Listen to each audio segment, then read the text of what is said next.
have 4:30, so I will call the meeting to order. And what I'd like to do to start, because we have some new faces, is just quickly go around, give your full name, where you live, and how long you've been a patron of the Carver County Library. I wasn't going to say libraries because I didn't want to embarrass anybody by their age. So just the Carver County. So I'm Gwen Court. I live in Chanhassen, and I have been a patron of the Carver County Library since I moved to Chanhassen, which is about 26 years ago. I'm Jody Edstrom, the library director. I'm actually a resident of the city of Carver. Gosh, I think I've been a patron since, I want to say 2007, when I moved to Chanhassen and lived in the Lake Susan apartments. Oh. Mm-hmm. I am Tenley Rutledge, and I have been, my whole life, basically, since 2005, because I was born in Chanhassen, and so I've been going to Chanhassen Library for as long as I can remember. I'm Jan Melkert. I live in Chaska, and I have been in our libraries for 54 years. Kevin Spencer, I'm the branch manager at the Chaska Library and Chaska residence. I think I got my first Carver County Library card in 2000 when I started teaching in Norwood Young America. I'm Jim Wygant, live in Carver. And I believe 97 we got our cards as we moved to Carver. Beautiful Carver. Patrick Jones, manager of Chanhassen Victoria since 2018. D. McDonald. I don't believe I have an official library card yet, so I need to work on that. Yes. This Out! Get out of here! is shaming time. But I've been a patron of the Carver County Libraries for 3 weeks now. I was in Waconia Library 3 weeks ago, I think, so give or take, yeah. So, you gotta start somewhere. Tricia Leck. I am a librarian at Watertown and Norwood Young America Libraries, doing youth service work, and as far as library patron, we moved here in 1999, so we would have gotten cards with the kiddos and gotten going then.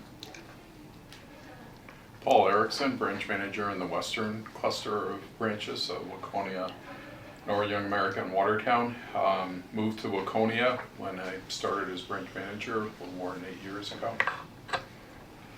Stacy Lindquist, been a resident of Carver for just about 18 months now. My family and I moved here from Burnsville in July of 2022, and I would say I probably got my library card then as well.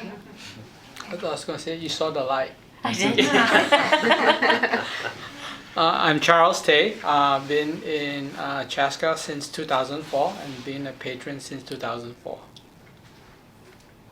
Matt Uderman, board liaison. Moved here 15 years ago, and I think I got my first library card in 1922. 101 years ago. See what I did there? Yeah. Brent Merrick, Carver City Manager for the last 14 years. I live here with my family. Carver Library card, my wife and I moved to Chanhassen when we got married. So it's probably been 21 years. Wow, we really have a gamut here. Yeah. Great. Well, welcome to our new people, and we're glad to have you with us. So first item is just the agenda review. I don't think there's any changes other than I might move Tricia up after Brent. So can I have a motion to approve the agenda? Motion to approve. Thank you. Second. All in favor, say aye. Aye. Aye. Okay, then we have the minutes from our last meeting in January at Victoria. Everybody get a chance to review those in your packet. They were long.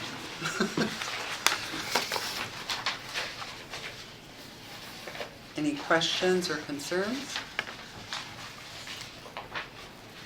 I was going to be mean. I was like, there's only one quote that says Dr. D left right after he introduced himself.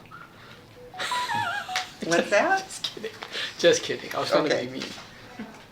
I did get a chance to introduce myself. You introduced yourself, then you Yeah. left straight away. Yeah. That's right. I said all I needed to say. Yeah. I was out He of went to words. get a library card. Oh, I see. Fan favorite. So other than that, is there a motion to approve the minutes? Motion to approve. Thanks, Charles. Second. Second, Jan, thank you. Okay, all in favor of approving the minutes, say aye. Aye. Any opposed? All in favor, say aye. Oh, I already did that. Okay, motion carried. So, we have a special guest, the Carver City Manager, Yeah, Brent, right. to tell us what's going on here. Yeah, so some exciting things happening in Carver. We are on the precipice of doing a project that's been decades, probably even generations in the making as it relates to certifying our flood levy in the downtown. Jim was the mayor when I was first hired, so if you don't like anything I'm saying, that's ultimately his fault. But when I first started, there was actually a flood going on in the community that spring, and there were letters that were being sent to senators, and it seemed like a goal, but it wasn't very tangible. It kind of felt like, wouldn't it be cool if we did this? And through a series of events that span throughout community members, elected officials, we arrived at a concept. Mayor Courtney Johnson has really been a champion of lobbying for outside dollars, and we're at a point where we could have shovels in the ground next spring to certify our flood levy. So the levy was constructed shortly after the 1965 floods, so it wasn't done with engineered drawings. There's multiple deficiencies with it as it relates to the slope of the levee and the freeboard, which is its height. And so think of it more of a, it's not a complete rip out of the levee. There'll be some adjustments, some areas bigger than others. But what it does is it provides, similar to what Chaska has, is a kind of a robust flood protection system. It also allows, somewhere over 100 properties to be removed out of the floodplain, so that eliminates their need to get flood insurance. So right now you'll see a lot of cash sales on some properties, which kind of artificially lowers the price, because I'll give you a great example. About 5 or 6 years ago, Dr. Adam Holder of Carver Dental wanted to actually construct his dental office where the current Getaway Motor Cafe was, or is, and found out that it was somewhere in the range of like $75,000 a year for flood insurance to invest. And so we love having Dr. Holder at his clinic up on Jonathan Carver Parkway, but it'd also be great to have that professional service in the downtown. And so over the last several years, you've probably noticed an investment in more full-time businesses in the downtown as opposed to the occasional stores. But a massive project that we're really looking forward to. We're getting into some of the nuts and bolts of that project, so there's going to be some easement acquisitions and kind of reintroducing that project to the community as we head into the spring and summer. And if that wasn't big enough, it's also coupled by a very large project by Scott County to bring the Miriam Junction Trail Bridge across the Minnesota River. Commissioner Uderman and the county board approved a JPA at their last county board meeting that kind of facilitates the next steps of that. So you have, probably what amounts to be close to, $40 million worth of public investment right in little historic downtown Carver. Which I think is a great kind of counterbalance to all the wonderful things that we have going up closer to 212 and Jonathan Carver Parkway. We were somewhat insulated by the downturn in the housing market. Our national builders continue to develop. We're probably close to probably just over 7,000 population. So when I started, we were right around 3,000, so more than doubled in size. We've also been fortunate to have some commercial development. Missy's Pizza opened up this past year at Jonathan Carver Parkway and Dahlgren.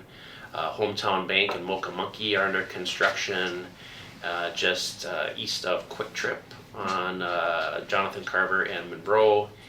And District 112 or Eastern Carver County Schools is investing in a transportation facility that's kind of just at the initial steps, but that's going to be just to the north of that, kind of the Carver sign at Levi Griffin Road and Jonathan Carver Parkway, kind of in that Mills Fleet Farm area north of 212. And so we also have a bunch of other kind of projects that are in the hopper. There's been a lot of interest. So from a residential side, from a commercial side, we're doing great.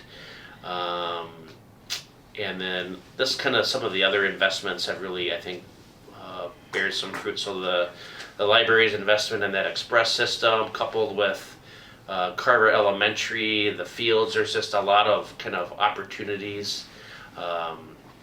I should also add that the Carver County CDA is just been approved, or they're going to have their final plat approved on Thursday by the Planning Commission to build some more affordable housing units adjacent to Carver Crossing, and then have plans or probably pending, probably sometime later this year, for what's called Carver Oaks, which is a senior facility that has some affordability aspects. So, and I had a meeting with Jim this morning just mentioning that in 2010 when I started, the only thing west of Jonathan Carver Parkway was the fire station and Public Works building.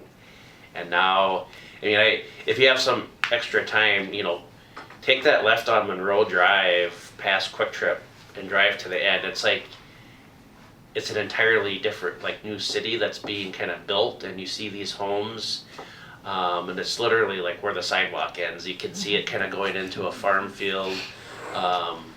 It's just it's fun and invigorating to be a part of something that is kind of growing and maturing and getting used to that. And to that end, we're also getting ready to do our second community survey. We did one actually in March of 2020, so obviously the world has changed since then. So we're looking forward to see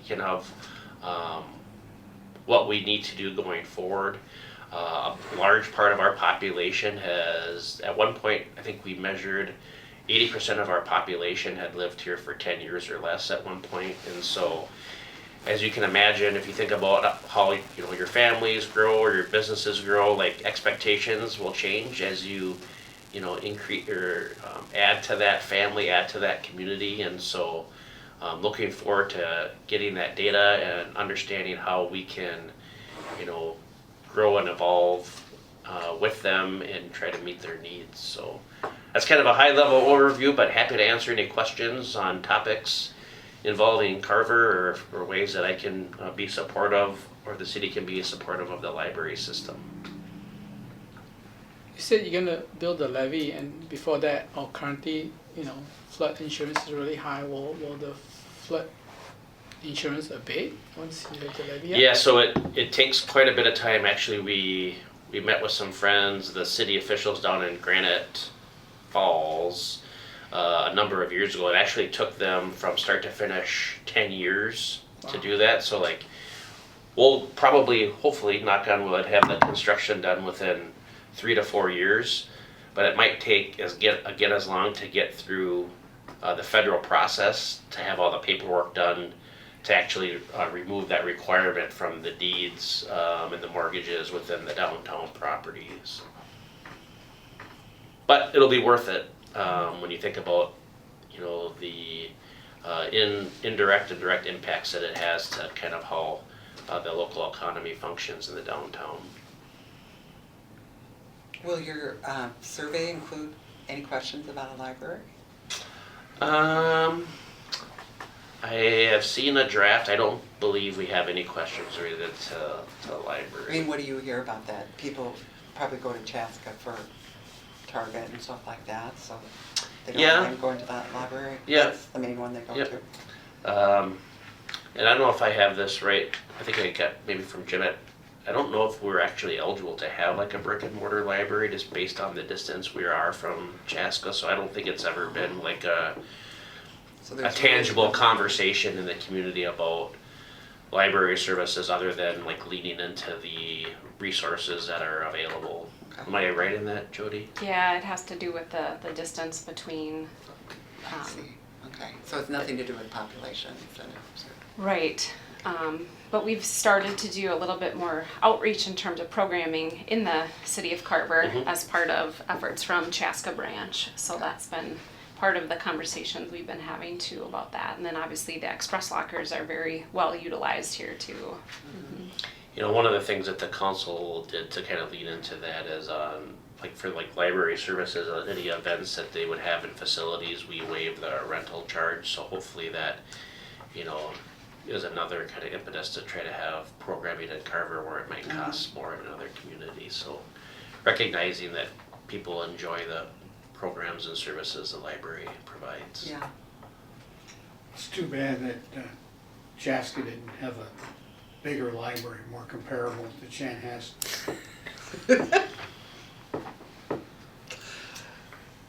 So in due time, is it? Well, I'm sure a lot of that 7,000 are people with little kids and having a story time closer and things like that.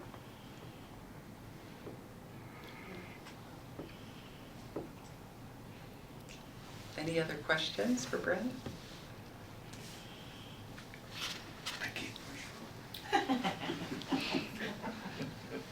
If you're interested in hollering at me, I'm reffing the Waconia Bloomington Jefferson girls varsity game tonight. So if you want to boo the hell out of me, I'll be there at 7 p.m.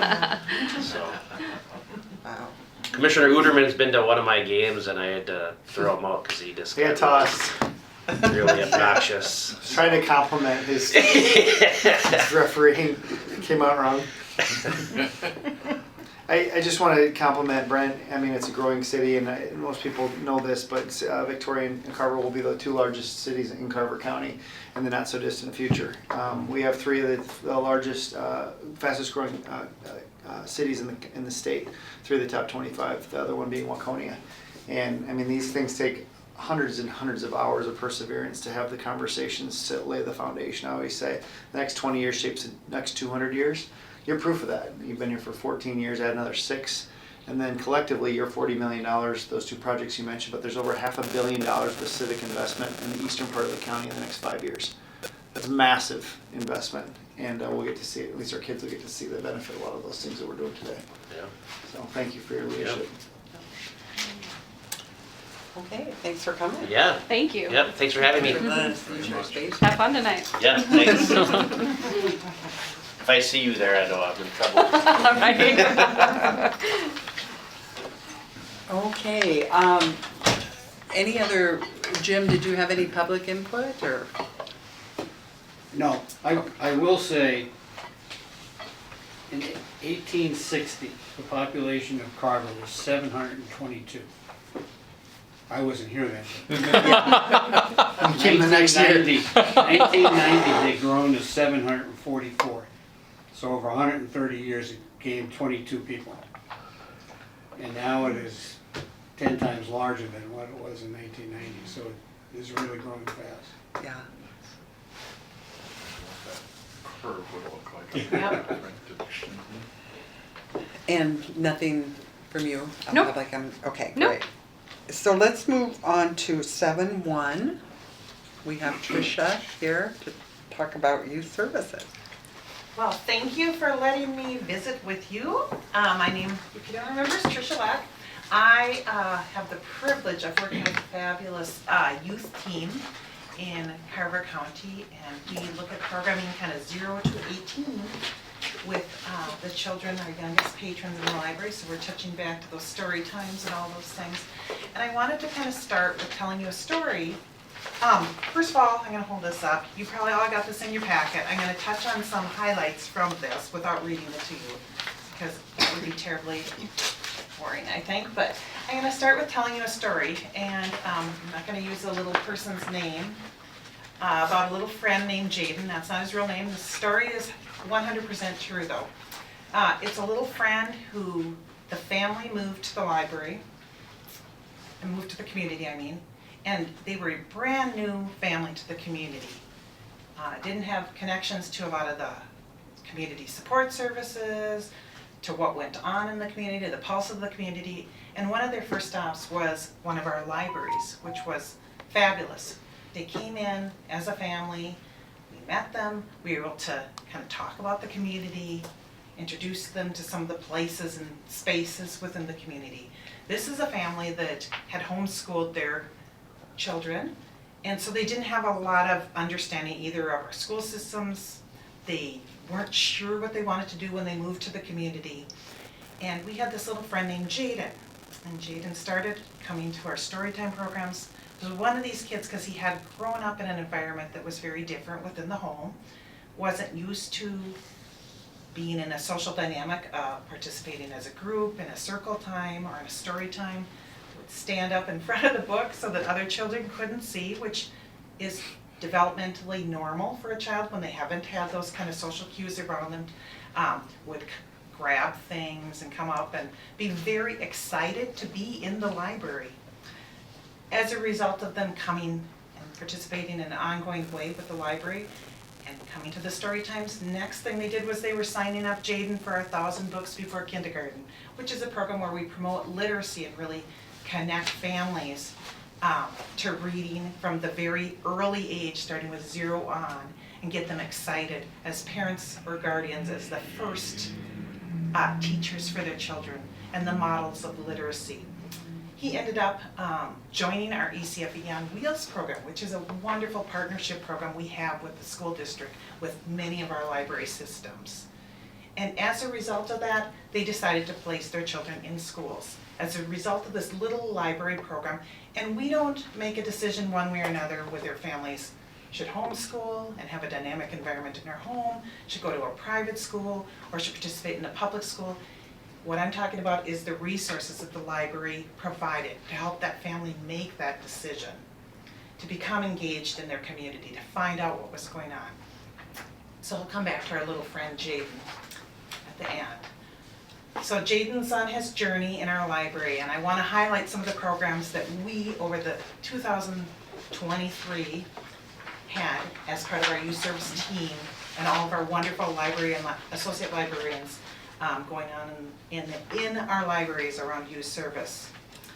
One of the wonderful things we had in 2023 was some funding through Dalkey grants, which I know you may have heard some of that. If you're newer, you probably haven't yet, but opportunity to get some funding for some, startup programs within the library.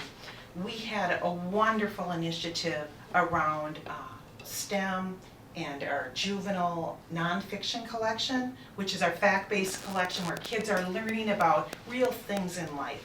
We had an infusion of dollars that helped us create a more dynamic, interesting collection. We saw an increase in circulation both through displays that were created around juvenile nonfiction.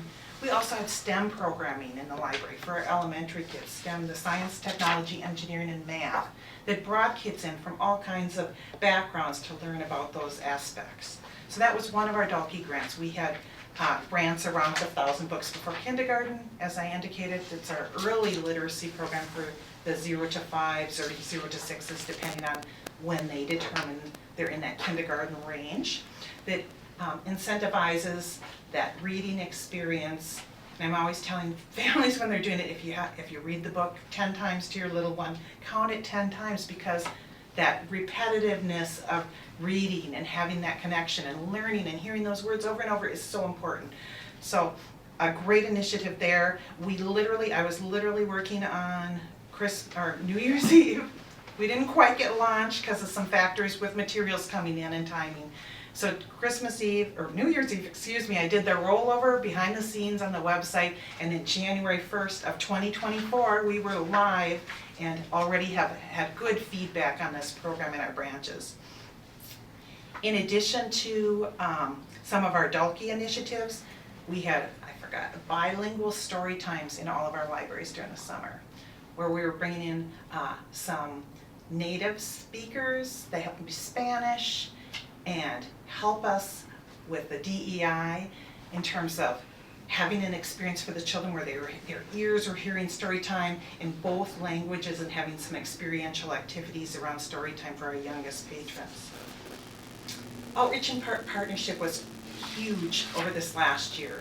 One of the things that was really exciting for me, we did a program called Blankets That Benefit, and it was intergenerational in that parents and children sat together, teens sat making and tying little fleece blankets that they were able to create in the library space. Then these blankets were donated to the Carver Scott Humane Society for cage blankets for the little critters.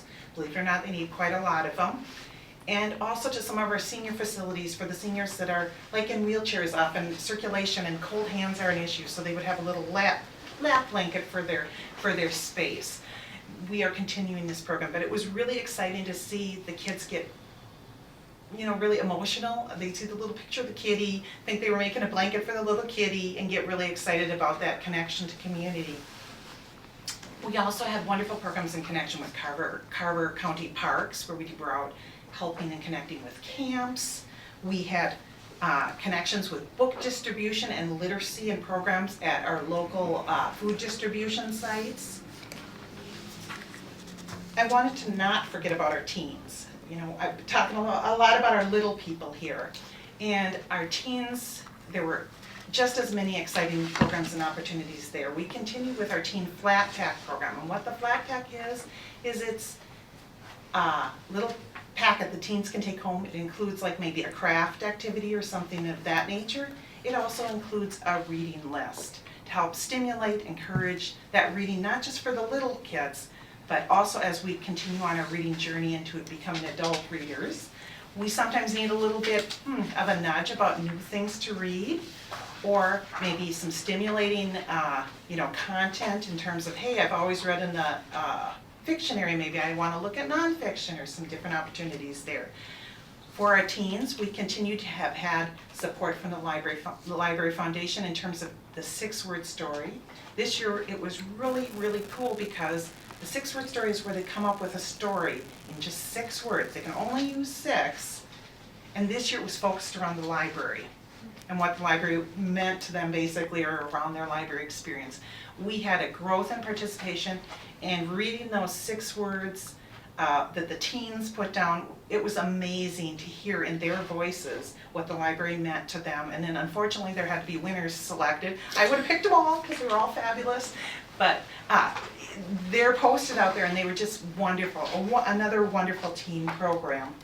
We continue to have things like book clubs, and I want to touch on something that I know Commissioner Uterman has been working on greatly, our virtual library card.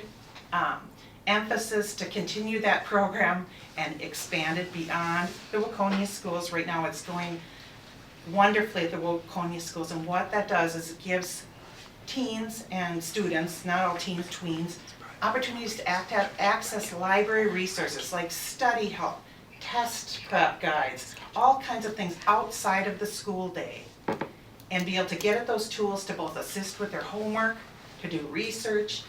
So we have it going, as I noted, in Waconia Public Schools. We're really looking forward, and I'm looking at you, to it moving beyond the walls of Waconia School District and into Eastern Carver County School District, and I understand that process is well underway, so it's very exciting to see that continue to grow, because it makes such a difference in the library experience. They're not just coming to our physical buildings, they're finding connections to the library outside of our buildings. And I would be remiss if I didn't say, throughout 2023, we continued to grow our story times, our summer reading program. We were almost back, we're getting really close to pre-pandemic levels with our performers and our classes and activities.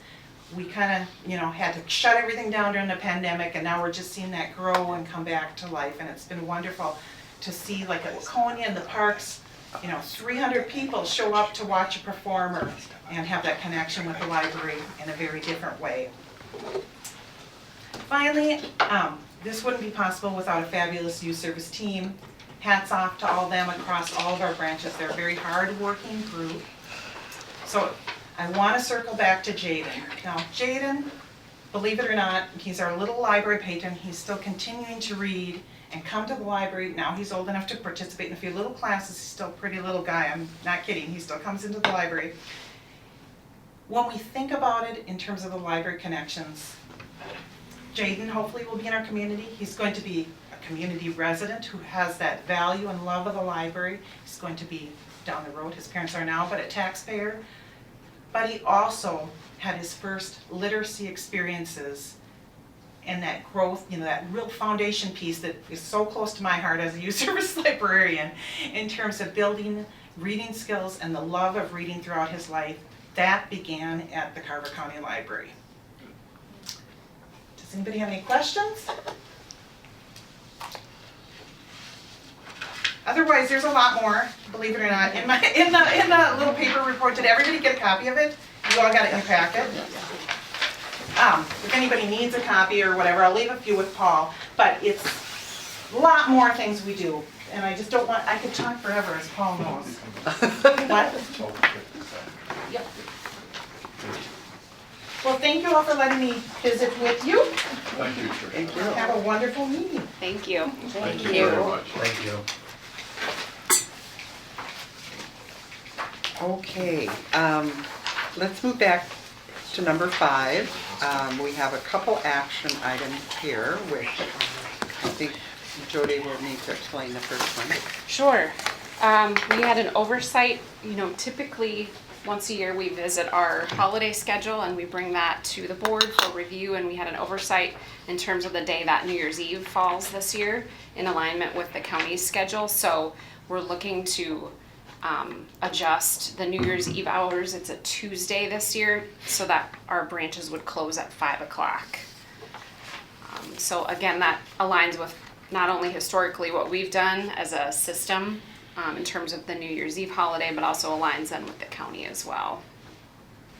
So we'd be looking for a motion to approve that adjustment or edit for the full calendar, which we did not re-include the whole full calendar in there, but.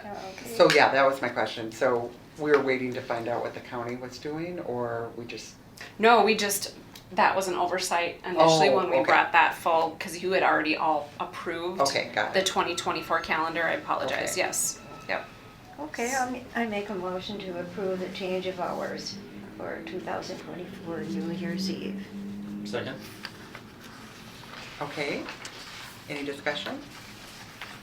What was the hours before that we approved? Was not a date there, is it? The New Year's Eve. Yeah. There wasn't anything on New Year's Oh. Eve. We approved New Year's Day as closed, Okay. but we had it was an oversight that we didn't look at. So you're that just particular- adjusting it for us. We're gonna open shorter hours, that's all, or just gonna be closed? We'll be open 10 to 5 then Okay. on that Tuesday. Okay, sorry. Well, and other times the last few years it's probably been over the weekend, so it wasn't a big Exactly. deal. It didn't necessarily affect. Yeah. Okay, all in favor of including this in our holiday list, say aye. Hi. Aye. Any opposed? Okay, motion carried. The next one is, we typically, just for some context, have one person on the Carver County Library Board also participate with the Carver County Library Foundation. And so the person that was doing that before rolled off the board, so we are looking for somebody to do that.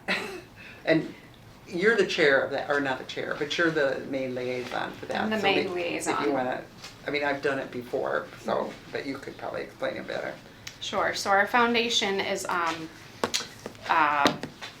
the group that really, at a system-wide level, fundraises for the library system, for system-wide initiatives such as the 1,000 Books Before Kindergarten, Adult Winter Reading, trying to think, Book Club Book Kids. Page magazine. Book Page magazine, yes, My favorite. exactly. And summer reading program, a huge, huge funding source for summer reading program. So this group meets 4 times a year, quarterly. So it's so the meeting commitment time is not that much. And Gwen, you might be able to speak to some of that too. And I just lost my train of thought where I was going with that, but.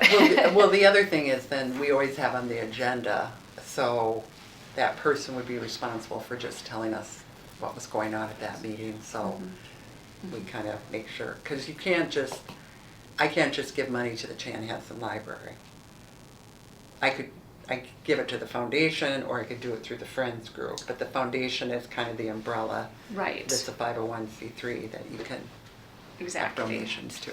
And on the board are representatives from each of the different friends groups from each of the branches. So that, again, they serve as that communication piece back out to all the friends groups as well. So we really try to bring it all together as a collaborative, overarching organization that we work with.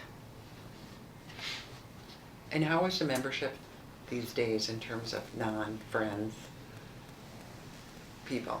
I mean, We are strictly, it's a small group. I mean, it Right. really is strictly just a friends representative from each of. oh, you don't, Mhm. so everybody that's on it now is a friend, Mhm. representative? Mhm. Okay, I didn't know Mhm. that. Okay, So I believe our next meeting is not until April. We meet a Thursday evening in Waconia at 5:30.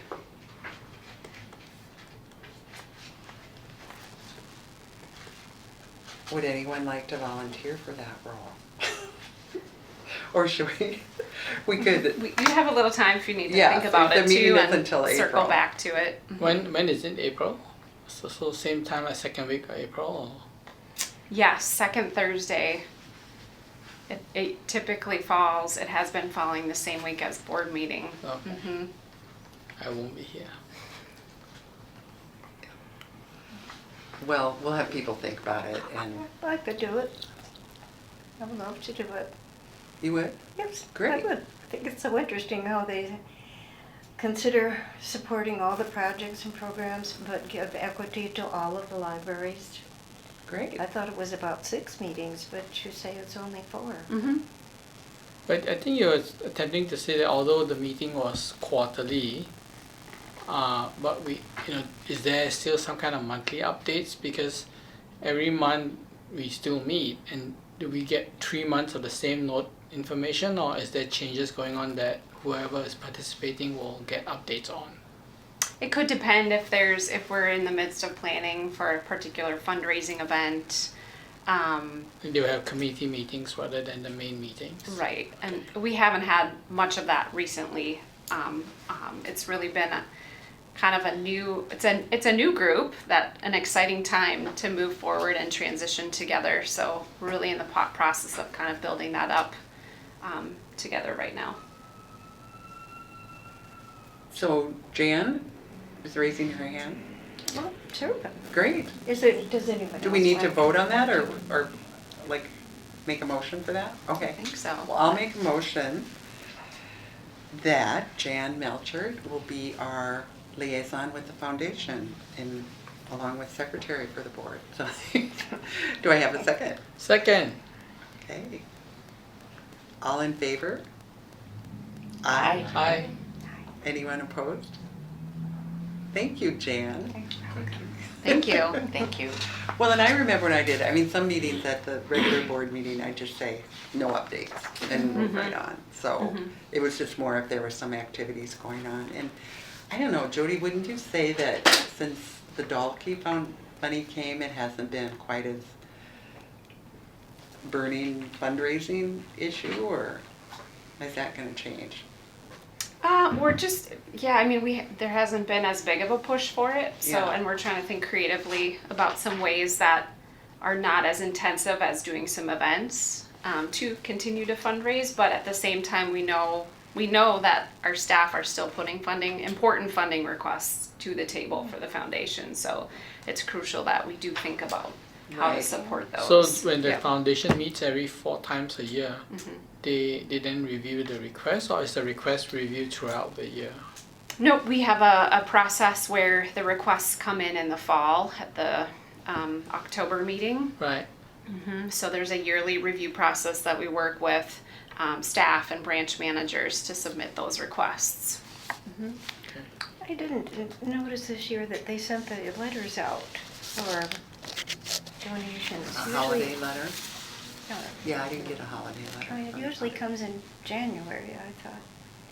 Yep, and we're working through we've had some challenges on the bookkeeper that we had left, and then the foundation needed to hire a new bookkeeper, and then had some challenges in getting the bank paperwork all situated over. So it's been a challenge without delving into too many details, but doesn't that sound great, Double Jan? Don't you want to Jen's like, how come I didn't know about this before I volunteered?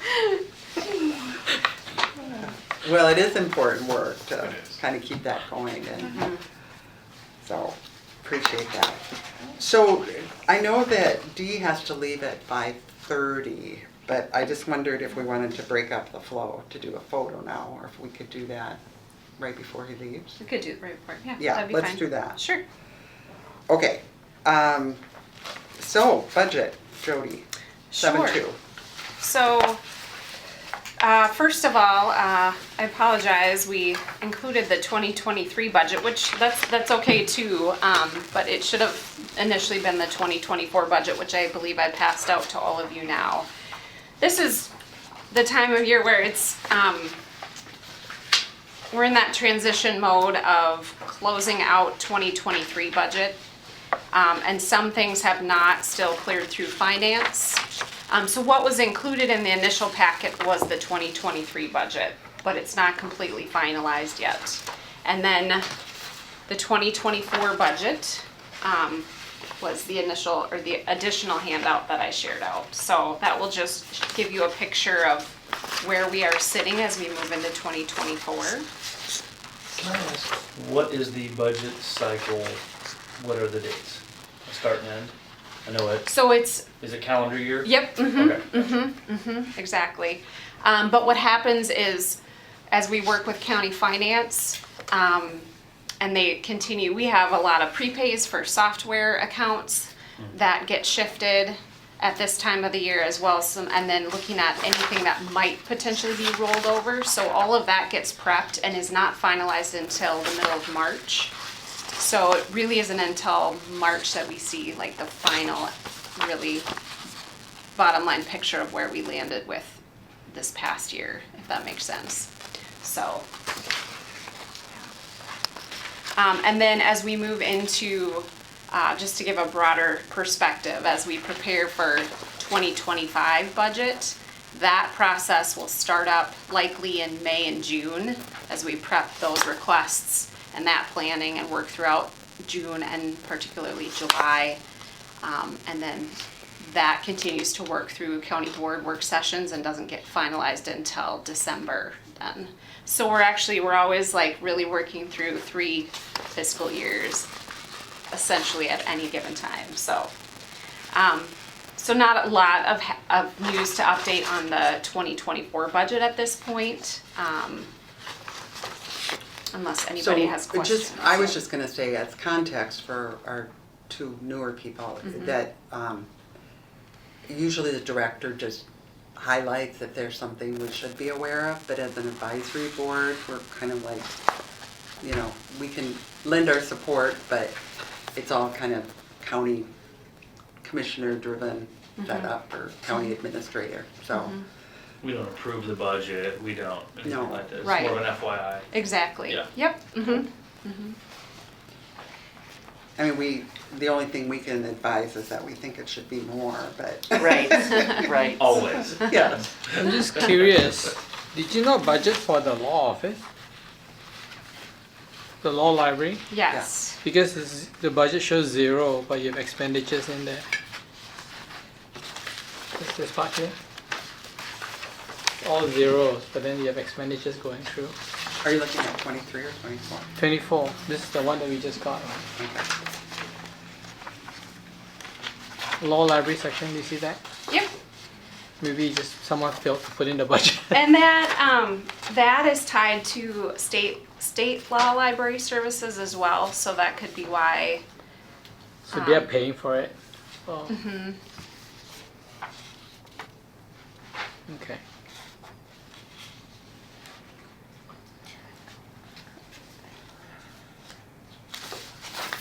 Just kind of stands out for me when this column of zeros goes straight down.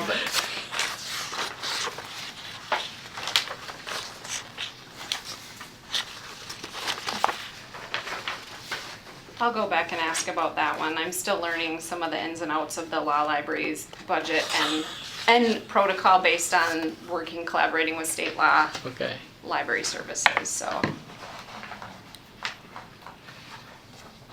Okay, so, the circulation sheet that we got, was that for year end then? Or it says December 23? Was that kind of, It's for the whole year, because if you look at the top right side of the page, it's from January 1, 2023 to 12, 2023. Just December, A yeah, little over a yep, million. yeah, because we were well over 1.3 million for Yeah, that's year what I end. thought. Yep, Okay. yep, so this is just December? Is this December? Oh, The law library, or those look like positive numbers on the selected months.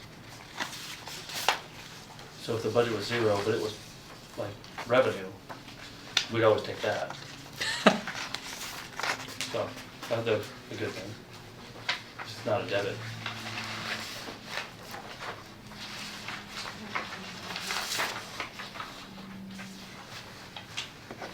Okay. So Jody, do you want to highlight some things from your report? sure. We had a wonderful celebration last week at the Chaska Library. Thanks to Kevin for all of his efforts and the Chaska staff and friends of the Chaska Library, and he may speak to that a bit more in his report, but wonderful 101st birthday celebration. So thanks to Gwen for being a part of that program as well and saying some words on behalf of the board.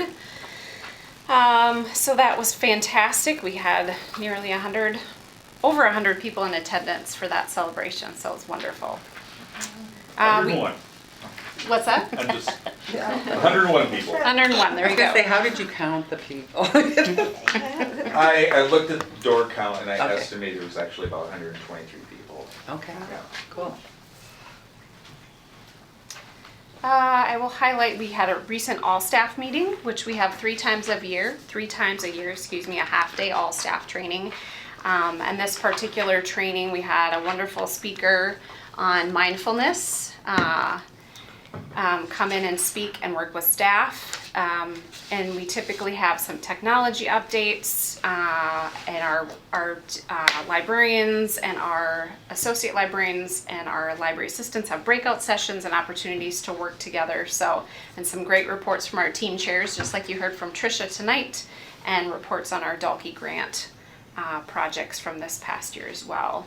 We did that for the first time in the EOC, which is in the basement of the government center, because we've been utilizing hybrid technology to facilitate our meetings, and so we tried. We've typically been in the Chanhassen branch, but wanted to try this space to see if the technology would be more effective, and we still had some hiccups, but we made our way through with that as well. So a couple other things to note: if you recall, at our last month's meeting, Bob and Kate Hull came and presented on a recommendation from all of you on our RFID equipment and software, and that did move forward to the county board, and that was approved last week for us to go ahead and contract with Envisionware for that.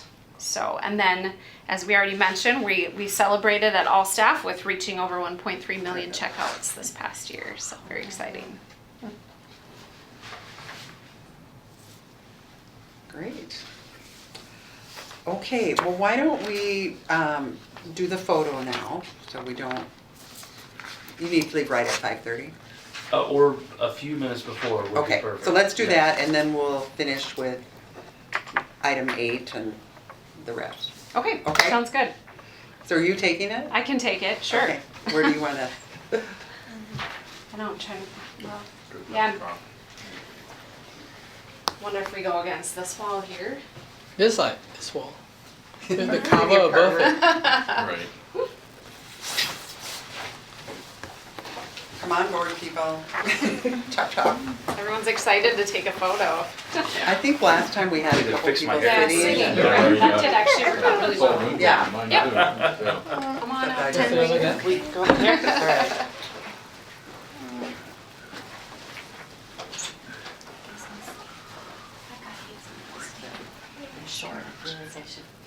be in the front, but I don't wanna be in the front.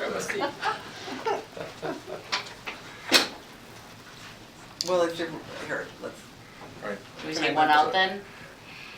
Yeah. Are we missing someone or do we take it? no, I was just trying to get this out of the way. Oh, got it, okay. So it's control. No, yep, let's go this way. Switch Scoot one. that one. There we go. Yep, scoot that one. There we go, okay. Like a team building exercise. Right? All of us were- Okay. Is that gonna be in right Oh, that above black Dee's thing. head? I'm gonna move this. Photoshop it. Mm-hmm. No, I think I can, yeah, I think we'll be okay.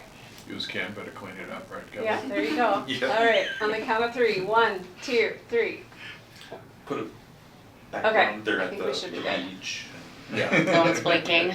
No one's eyes are shut, mine are always shut. Nope, we're good. Okay, That's just the way That's I great. smile. Thank you, Jody. thank you. No, that's just wonderful. Okay, Excuse me.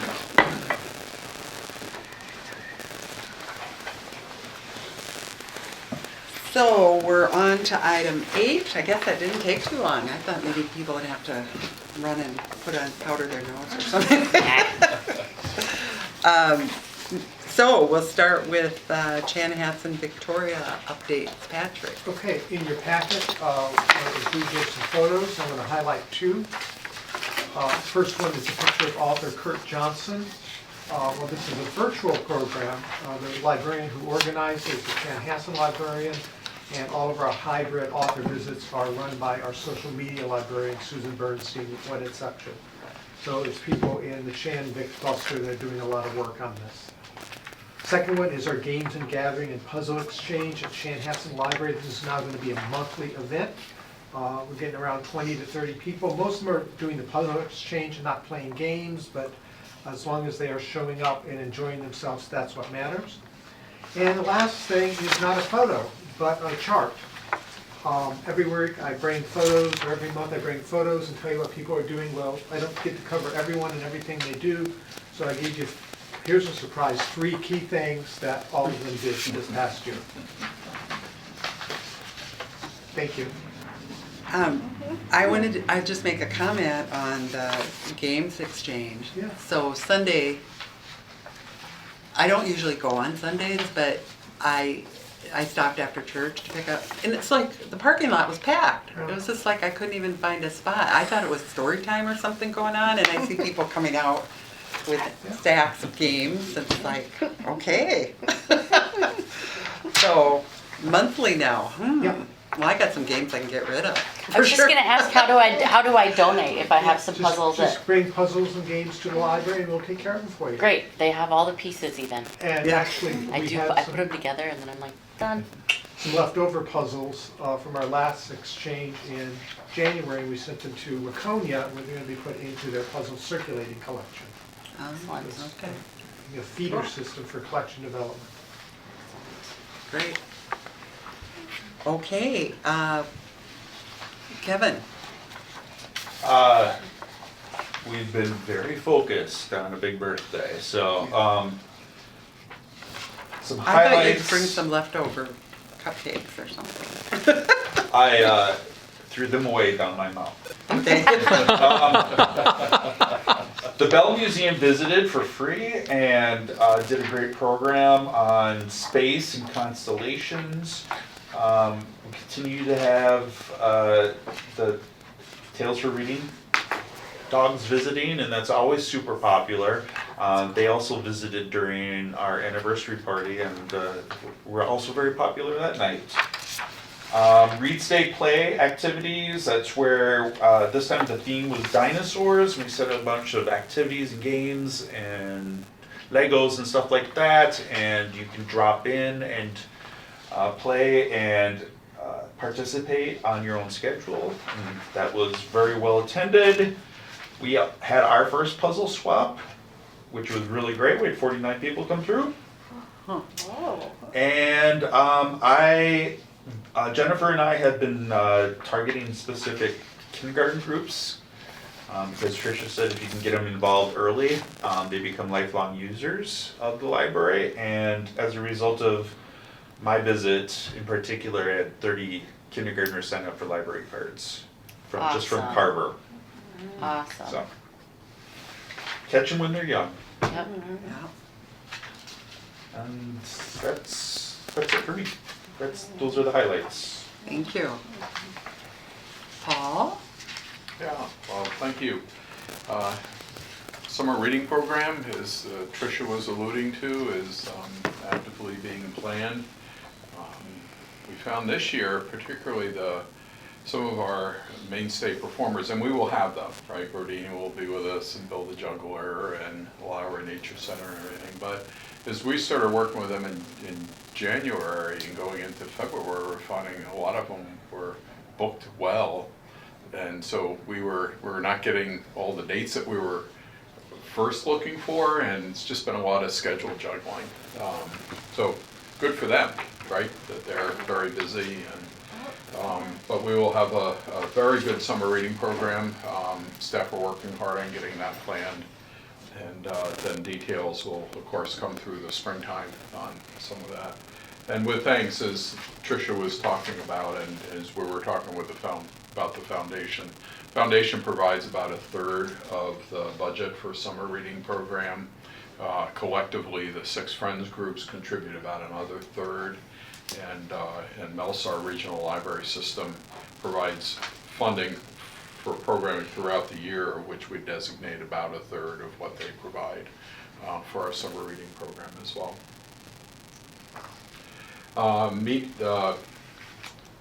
Materials booking module, to recap, and we've talked about this before, is a piece of our checkout system, right, Cersei Dynex, that we use for checking out your library card is on the catalog, all those things are based on that, has a module that we use for staff for being able to book the kits that we use for our programming.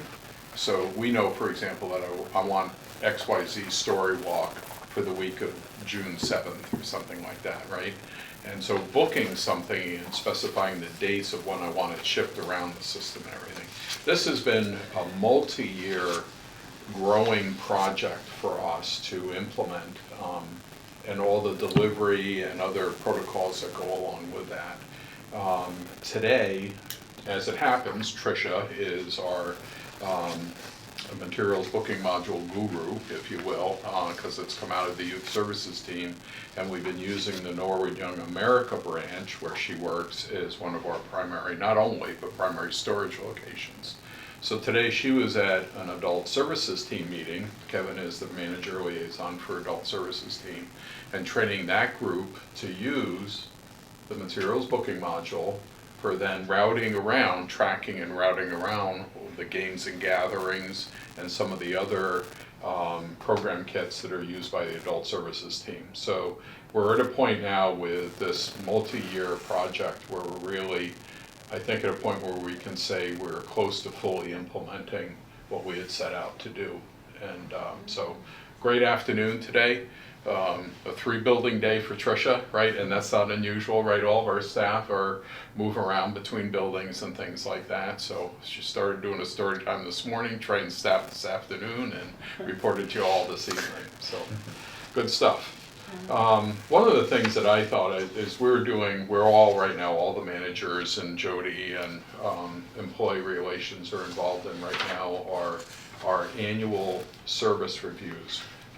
Staff evaluations, report cards, if you will, for the staff. And to step back about 3 steps from the day-to-day and hear the staff in their self-evaluations talk about what their year was like and what their accomplishments were.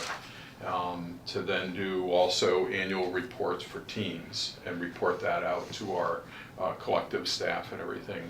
2023 was a heck of a year. So very thankful to be able to just have that kind of perspective. The Media Conversion Lab, Dalkey grant project that is coming out of the Waconia branch, but not just there. It's going to be, system-wide. It's been a not pretty project to get off the ground, but we're getting there. So we did do some training at our all-staff meeting when we had the all-staff meeting 2 weeks ago. It was I'd say a bumpy training session, but we're continuing to chip away at it. I'll be coming back to the board, so for people like Gwen who have expressed an interest in this, we're getting there. I circled this. We're getting there. Right? We're getting there. So thankful to the Dalkey grant for the funding on that. And the last time I'll report on this morning, I was at the Norwood Young America branch hosted Chamber of Commerce. They're beginning their planning process for the Artisan Fair, which happens every year in the late spring, early summer. And they've settled on today, one of the affirmations out of that meeting is that it will be the first Saturday in June going forward. So as that community project has now begun, it's probably in its 4th or 5th year, to really shape an identity, is they're locking onto that. The Norwood Young America branch, we host a quilting group as a part of that Artisan Fair Day that's happening out on Elm Street, out in front of the library, and block off the street, and food truck vendors and art vendors. I mean, it's an art fair, Pottery and all that kind of stuff. So the library will be hosting that. Interesting reflection from me, and that is that the first year when they announced they were doing this, is the library, right? I kind of invited us to be a part of it, right? And when we offered to have the quilt show at the library, that was, well, okay, that's cool for the library, And I said, well, how about the library do some kids crafts? No, we'll take care of that, And we were kind of pushed aside on that. And I thought, okay, we'll just keep working at that. So today, long story short version, today, 4 or 5 years later, is we're being asked to, if we could do more with kids programming for that particular day event, right? So a little bit of persistence, but what I really want to highlight is our great working relationship with our chambers of commerce, and what an opportunity it is for us to launch and showcase things at the library at these community events.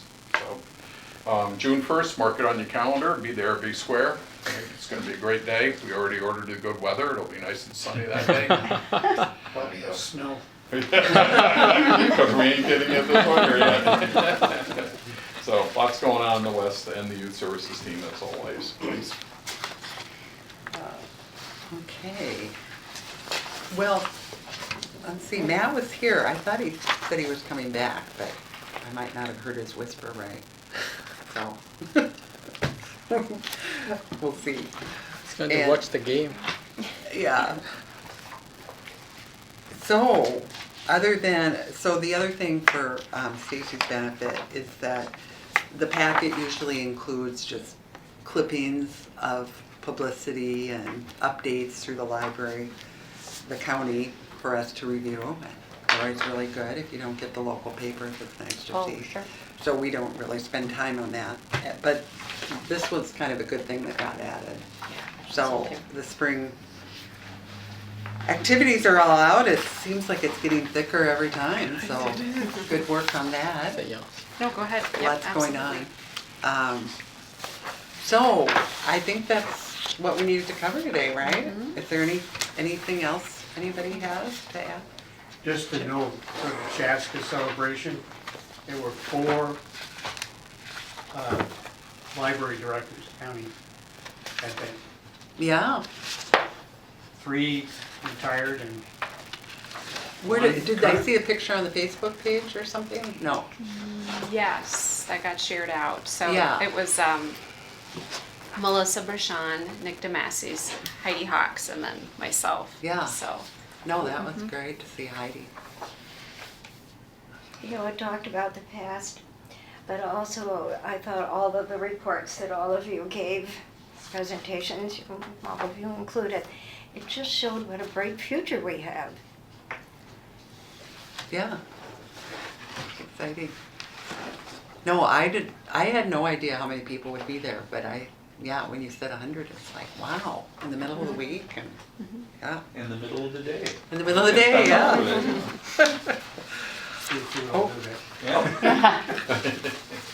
All right, well there's nothing else. I'll just ask for a motion to adjourn. I move that we adjourn our meeting. Second. Okay, all in favor? Aye. Aye. Aye. Meeting adjourned. Thank you, everyone. Take care.